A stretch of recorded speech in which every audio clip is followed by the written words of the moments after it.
But you ever get back up to 25 again, the lid's coming off. And I would basically say that's probably going to happen about the same time if gold goes back to 2000. It'll probably be about cooling. And I would also expect, I think Patrick mentioned this, silver will outperform gold. There's periods in any gold bull market. Our bull market started in 2015 in gold. From the low there, we had a buy signal in February 2016. So, but you think that's old? Well, the last bull market started in 1999 to 2000 and lasted till 2011. And I think that the next leg up in gold, silver's going to vastly outperform gold on percentages. After you came up off that September 2022 price low at 17 bucks and change, you surged right through that channel top, which you didn't acknowledge. You didn't stop at it and say, oh, I got to stop here. You actually got above it. And then since then, what you've done is you've had ups and downs, ups and downs, ups and downs. And you can see on the price chart. And frankly, right now, that price chart is about where silver is today, just below 23 bucks. But what's been going on since that surge is we got a little overdone in that surge, momentum-wise. You got a certain short-term momentum indicators got overbought. So it wanted to cool down. Nice, okay. It's cooling down, though, outside of that channel that it's already broken out above. And if you look at the price chart, I've got a green horizontal.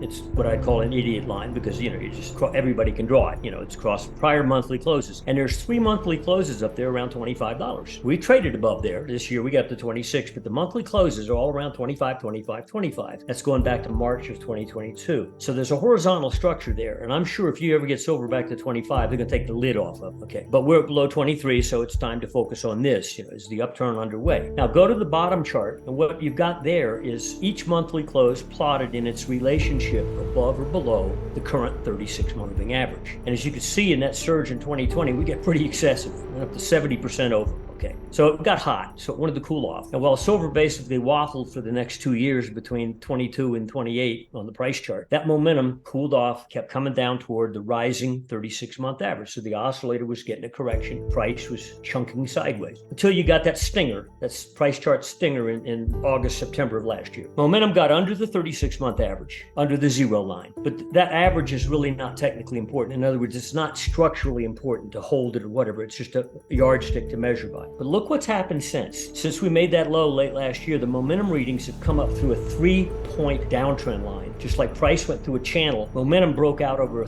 clear 3-point downtrend line that went back to the summer of 2020. So it's like a 2.5-year downtrend defined by 3 peak oscillator closes. What have you done since? You ran up to the blue horizontal line on momentum. Now, what's that? There were a couple oscillator low closes back in 2021. They were all about 10% over the zero line. And you broke that. That's when you had your flush. Well, the rallies this year, late last year and early this year, have all peaked just short of that blue line. So it's like momentum is recognizing a prior resistance level, but it's persistent. In other words, if that were great resistance, we should have crumbled already. You don't come back a third time, okay? And it takes something over 25 to blow through that structure. So both price and momentum say, I've broken out over a channel in price. That's a positive. Give me the thumbs up on that regard. And momentum broke out over a multi-year downtrend. First thing to say is commodities aren't linked to gold. Historically, there's times they've been linked, such as in 1977 through 1980, when gold went up 8-fold, commodities like doubled or tripled. They were in sync at that time. But if you'll look at the action since 2011, when gold peaked, commodities also made a high. The Bloomberg Commodity Index was up around 237. Okay, remember that number, 237. It collapsed into 2009. That was in 2008, excuse me. It collapsed into 2008 and 9, along with the stock market, by the way. So it was coincident with the stock market. But then it rebounded in 2011. While gold was making a new high, the Bloomberg, instead of back at 230, was at about 170. But it was,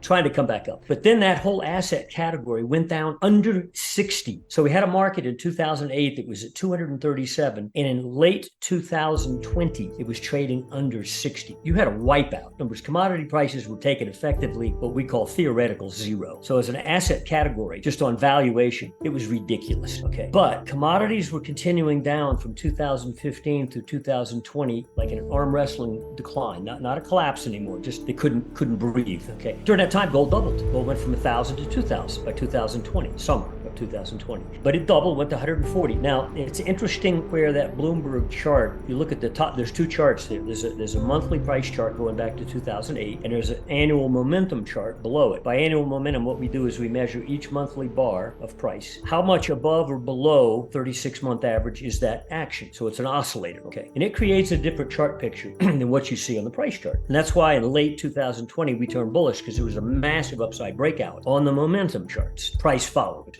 We had projected, when you look at that price chart, you'll notice there's a line underneath 3 different lows. After you collapsed in 2009, it was a low in 2016, and it was a lower low in 2020. You can connect those 3 lows, and that's a channel bottom. And if you take that same channel and with a parallel ruler, raise it up across the single high that occurred in that 2011 rally, and carry that line down parallel to the channel bottom, that's where we stop in 2022, against that channel top, which we had expected that would be resistance. But even then, everybody, by the way, commodities basically peaked in February of 2022. What occurred then? The Ukraine-Russia war. And everybody blames the commodity price rise on that baloney. Commodities peaked when that war began, within a few weeks of that. Oil had already gone from $10 to 100 and something. All the commodities had gone up massively, well before the war ever occurred, and they crested around the time. So the Federal Reserve and people like that who blame the, quote, commodity inflation on the war, baloney. Commodities had already doubled before the war ever. Okay. Since then, we've had a correction.